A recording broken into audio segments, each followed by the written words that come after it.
No one saw it coming.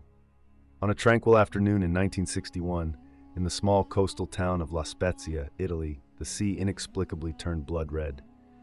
Panic-stricken fishermen rushed to shore, fearing an apocalyptic event. The local scientists were baffled. People whispered tales of ancient curses and mythical sea creatures. However, the truth was stranger than fiction. A rare and massive bloom of red algae, unseen for decades, had surfaced, coloring the waters in a hauntingly vivid hue. This natural phenomenon, though eerie, posed no harm. As quickly as it appeared, the Red Sea faded back to its normal blue, leaving behind a story that would be told for generations. This event remains a captivating reminder of nature's mysterious power.